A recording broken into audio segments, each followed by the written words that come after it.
अस्सलाम वालेकुम dear students, welcome to my YouTube channel physics space. First year chapter number 4 work and energy का आज हम लोग नया टॉपिक देखेंगे। सीक्वेंस के साथ हम लोग देख रहे थे। लास्ट टॉपिक हमने देखा था kinetic energy, potential energy, and then हमने देखा था gravitational potential energy and absolute potential energy. आज हमारे पास टॉपिक है वर्क एनर्जी प्रिंसिपल। हम इसको डिटेल में देखेंगे, इससे रिलेटेड जो एमसीक्यूज की ट्रिक्स वगैरह हैं वो भी बताऊंगा। उम्मीद है आपको समझ आ जाएगी। Let's start our topic, that is work energy principle. सबसे पहले डिफाइन करें वर्क एनर्जी प्रिंसिपल। तो वर्क एनर्जी प्रिंसिपल का क्या मतलब है? Work done by all forces. जो भी फोर्स है, ये फोर्स इंटरनल है, एक्सटर्नल है, आपके पास जो भी फोर्सेस है, कंजर्वेटिव है, नॉन कंजर्वेटिव है, जो भी फोर्स हो सकती है, is equal to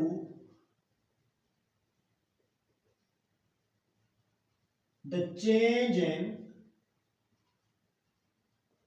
energy। अगर आप लोग इसकी डेफिनेशन से इसको मैथमेटिकली देखना चाह रहे हैं तो वर्क एनर्जी प्रिंसिपल को मैं कैसे लिख सकता हूं कि जो वर्क डन होगा, work done by all forces, यहां पे लिख लें ऑल फोर्सेस। ऑल फोर्सेस का मतलब है this forces can be conservative, non conservative, कोई एक्सटर्नल फोर्स है, कोई इंटरनल फोर्स है, जो भी फोर्स है, जैसी भी फोर्स है, जितना भी वो वर्क डन करेगी ना किसी बॉडी पे, वो किसके बराबर होगा? वो बराबर हो जाएगा चेंज इन एनर्जी के बराबर। This is known as a work energy principle. क्या आप लोग जो काम कर रहे होते हो वो उतना ही काम कर रहे होते हो जितना किसी सिस्टम पे एनर्जी की ट्रांसफॉर्म चेंजिंग होती है। काइनेटिक चेंज हो सकती है, पोटेंशियल एनर्जी चेंज हो सकती है। तो इस सीक्वेंस से अगर हम लोग देखें इस कंडीशन पे, तो हमारे पास तीन केसेस आप लोग यहाँ पे डिफाइन कर सकते हो वर्क एनर्जी प्रिंसिपल में। सबसे पहला केसेस आपके पास क्या है? केस नंबर 1 अगर आप लोग डिस्कस कर रहे होते हैं, जहां पे सिर्फ हम लोग क्या देखेंगे? काइनेटिक एनर्जी की बात करेंगे। मतलब बॉडी को मूव कैसे करेंगे? बॉडी को मूव करेंगे हॉरिजॉन्टल। तो आपके पास यहाँ पे जो आप लोग बॉडी की पोजीशन या बॉडी की मूवमेंट देखेंगे वो आपके पास क्या हो जाएगी? हॉरिजॉन्टल मूवमेंट हो जाएगी।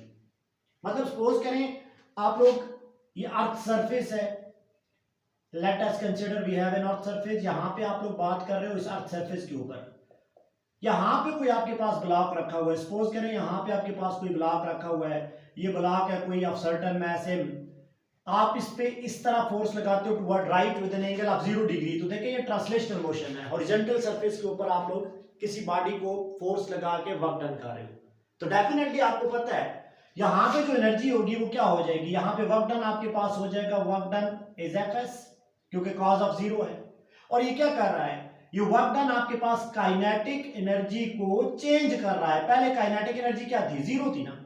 With the passage of time जितनी फोर्स लगा रहे हो, जितना वर्क डन कर रहे हो, इतनी ही आपके पास काइनेटिक एनर्जी हो रही है। यहाँ पे अदर फॉर्म ऑफ एनर्जी तो है नहीं, पोटेंशियल, और आप लोग ये नहीं कह सकते कोई अदर फॉर्म ऑफ एनर्जी है। तो आप लोग यहाँ पे ये जरूर देख सकते हो कि kinetic energy of the body is change. इसका मतलब है जब हॉरिजॉन्टल सरफेस की बात करोगे, आप लोग हॉरिजॉन्टली बॉडी को मूव करवा रहे हो, तो वर्क एनर्जी प्रिंसिपल आप लोग कैसे लिखेंगे? यार द वर्क एनर्जी प्रिंसिपल आप लोग लिख सकते हो W equal to change in kinetic energy, की जितनी आपके पास क्या हो जाएगा? काइनेटिक एनर्जी आपके पास चेंज हो जाएगी। मतलब इसको आप लोग ऐसे भी लिख सकते हैं, वर्क एनर्जी से वर्क क्या होता है आपके पास? ये होता है F into D cause of 0। तो कॉज ऑफ 0 1 के बराबर है। That will give you the value of, आपके पास क्या हो जाएगा? हाफ mv जो फाइनल आपके पास है, माइनस आपके पास क्या हो जाएगा? हाफ mv जो इनिशियल आपके पास काइनेटिक एनर्जी है। That is known as a change in kinetic energy, final minus initial. और अगर आप लोग यहां से इसको ऐसे भी लेके तो आपके पास वैल्यू क्या आ जाएगी? F D equal to half M, और आपके पास वैल्यूज क्या आ जाएंगी? वी एफ स्क्वायर माइनस आपके पास क्या आ जाएगा? V i square. So this is the work energy principle. जब आप लोग डिस्कस किसको कर रहे होते हैं? जब आप लोग डिस्कस कर रहे होते हैं बॉडी को हॉरिजॉन्टली मूव कर रहे हो, हॉरिजॉन्टल मोशन में बॉडी जा रही है आपके पास। यहां पे एक चीज देख लें कि आपके पास जो डिस्प्लेसमेंट है उसका स्पीड और वेलोसिटी के साथ क्या रिलेशन है? Directly related with the square of velocity. मतलब अगर मैं यहां पे देखूं तो d is directly proportional to the square of velocity. और वर्क एनर्जी प्रिंसिपल में ये चीज आप लोगों ने देखी है, वेलोसिटी की वैल्यू अगर आपको गिवन हो तो कोई एमसीक्यूज आपके पास आ सकता है, displacement of one body to the second ratio ये किसके बराबर हो जाएगी, v1 स्क्वायर, और आपके पास क्या हो जाएगा v2 स्क्वायर। अब यहां से आप लोग रेशियो भी इजीली जो है वो फाइंड आउट कर सकते हो। इसका मतलब है ये केस नंबर 1 है आपके पास कि वर्क बाय एनी फोर्सेस, जो आप लोग जो भी फोर्स आप लोग देखें, लेकिन ये चीज यहां पे लाजमी देखनी है कि ये हॉरिजॉन्टल सरफेस के ऊपर वर्क डन हो रहा है, ये किसके बराबर है, change in kinetic energy of the body के बराबर आपके पास आ जाता है। और अगर यहां पे आप लोग एक और चीज भी ज़हन में याद रखिए कि इस केस में अगर आप लोग वर्क डन, अगर आप लोग पॉजिटिव ले रहे हो, ज्यादा वर्क डन ले रहे हो, वर्क डन अगर आपका इंक्रीज हो रहा है, तो जो चेंज इन काइनेटिक एनर्जी है वो आपके पास क्या हो जाएगी, वो आपके पास पॉजिटिव काइनेटिक एनर्जी आ जाएगी, ये भी ज्यादा हो जाएगी। अगर वर्क डन आपके पास पॉजिटिव है, इंक्रीज का मतलब है वर्क डन इज पॉजिटिव, तो पॉजिटिव वर्क डन क्या होता है, व्हेन एंगल इज 0 डिग्री। और अगर आपके पास वर्क डन नेगेटिव है, तो यहां पे पॉजिटिव वर्क डन के साथ काइनेटिक एनर्जी क्या हो रही है, इंक्रीज हो रही है। मतलब आप बार बार ज्यादा फोर्स लगा रहे हो, एंगल 0 डिग्री का रखा हुआ है, जितनी ज्यादा फोर्स ज्यादा कर रहे हो इतना वर्क डन ज्यादा है, वर्क डन पॉजिटिव रह रहा है, वर्क डन पॉजिटिव है तो आपके पास क्या हो जाएगी, काइनेटिक एनर्जी इंक्रीज हो जाएगी। But if the work done is negative work done, let करें मैं नेगेटिव वर्क डन पे कर रहा हूं, बॉडी उधर जा रही है, आप लोग पीछे से खींच रहे हैं, अब आपकी फोर्स और जो डिस्प्लेसमेंट का एंगल है वो 180 है, अब आपके पास जो काइनेटिक एनर्जी जो हो जाएगी वो क्या हो जाएगी, वो डिक्रीज हो जाएगी, बॉडी की स्पीड क्या हो जाएगी, कम हो जाएगी। तो ये दोनों चीजें आपने याद रखनी है। If the work done is positive, kinetic energy will definitely increase, and if the work done is negative, तो काइनेटिक एनर्जी आपकी क्या हो जाएगी, डिक्रीज हो जाएगी। सो केस 1 में जस्ट आप लोग यहां पे ये देख रहे होते हो कि हॉरिजॉन्टल सरफेस के ऊपर अगर आप लोग बॉडी को मूव करवा रहे हो तो जो चेंज इन एनर्जी हो जाएगी वो जस्ट आपके पास काइनेटिक एनर्जी हो जाएगी, पोटेंशियल एनर्जी का कांसेप्ट नहीं हो सकता यहां पे। अब दूसरा केस देख लें, केस नंबर 2 को यहां पे डिस्कस कर ले, केस 2। अब केस 2 क्या है, अब आप लोग सर्टेन हाइट की बात करेंगे, परपेंडिकुलर में बॉडी को आप लोग सर्टेन हाइट पे लेके जा रहे हैं, या वहां से आप लोग गिरा रहे हैं, कुछ भी हो सकता है, लेकिन वर्टिकल सरफेस के ऊपर आप लोग यहां पे वर्टिकली किसी बॉडी को आप लोग डिस्कस कर रहे हो, यहां पे हॉरिजॉन्टल वाला कॉन्सेप्ट नहीं है। लेट करें ना कि आप लोग यहां पे आपके पास कोई अर्थ सरफेस है, आपको बाद ऑफ एमसीक्यूज भी मेंशन करेगा, ये आपके पास क्या है, लेट करें आपके पास सरफेस ऑफ द अर्थ है, and you are familiar that earth surface के ऊपर पोटेंशियल एनर्जी क्या होगी, वो 0 होगी, because it is choose to be a reference, और रेफरेंस पे हाइट 0 है तो पोटेंशियल एनर्जी 0 हो जाएगी। लेट करें आप किसी ऑब्जेक्ट को इस सर्टेन पॉइंट तक, ये पॉइंट आपके पास कोई पॉइंट ए है, अर्थ सरफेस से आप लोग किसी ऑब्जेक्ट को पॉइंट ए के पास आप लोग लेके चले जाते हो, तो जब आप लोग सर्टेन हाइट कवर करोगे तो इस पॉइंट ए पे जाके आपके पास हाइट क्या है, एच है, तो यहां पे जो एनर्जी है वो आपके पास कौन सी एनर्जी हो जाएगी, वो पोटेंशियल एनर्जी हो जाएगी, दैट इज ऑलवेज रिकॉग्नाइज्ड और डिफाइंड बाय द mgh। अब यहां पे तो काइनेटिक एनर्जी जरूर होगी, पोटेंशियल एनर्जी यहां पे है, तो आप बॉडी को रिलीज करें, बॉडी को जब आपने रिलीज किया तो आपके पास पोटेंशियल एनर्जी चेंज होगी काइनेटिक एनर्जी में। लेकिन यहां पे अगर आप लोग देखें तो वर्क डन आप लोग क्या कर रहे हो, आप लोग ऊपर लेके जा रहे हो, और यहां सर्टेन हाइट पे जितना जितना आप सरफेस से ऊपर जा रहे हो हाइट ज्यादा हो रही है। यहां पे देखें हाइट h1 ले लें, यहां पे h2 ले लें, यहां पे h3 ले लें, जैसे जैसे हम लोग अपवर्ड मूव कर रहे हैं हाइट ज्यादा, वर्क डन तो हो रहा है, लेकिन वर्क डन किसकी फॉर्म में स्टोर हो रहा है, store in the form of potential energy. और यहां पे जब आप लोग आ रहे हो तो ये मैक्सिमम आपके पास हाइट है, इस मैक्सिमम हाइट पे आपकी पोटेंशियल एनर्जी क्या हो जाएगी, मैक्सिमम हो जाएगी। तो यहां पे वर्क एनर्जी प्रिंसिपल कैसे लगेगा, वर्टिकली, तो आप लोग यहां पे लिखेंगे work done whenever body is moved vertically upward from earth surface is equal to the, आपके पास क्या हो जाएगा, चेंज इन पोटेंशियल एनर्जी। यहां पे जो पोटेंशियल एनर्जी का चेंज है, जैसे जैसे आप लोग हाइट की बात करेंगे तो आप लोग अपवर्ड जा रहे हो तो हाइट भी आपके पास क्या हो रही है, वो ज्यादा हो रही है, तो यहाँ पे पोटेंशियल एनर्जी आपके पास किसके बराबर हो जाएगी, उतनी स्टोर होगी जितना आप लोग क्या करेंगे, वर्क डन आप लोग करेंगे। मतलब आप लोग यहाँ पे ये लिख सकते हो Fs is equal to, force भी उधर लग रही है, हाइट भी उधर है, तो आपके पास क्या हो जाएगा mg, आपके पास क्या हो जाएगा, अगर 2 पॉइंट की बात करें h2 और h1 में, तो ये आपके पास h2 माइनस क्या हो जाएगा, माइनस हो जाएगा mg h1।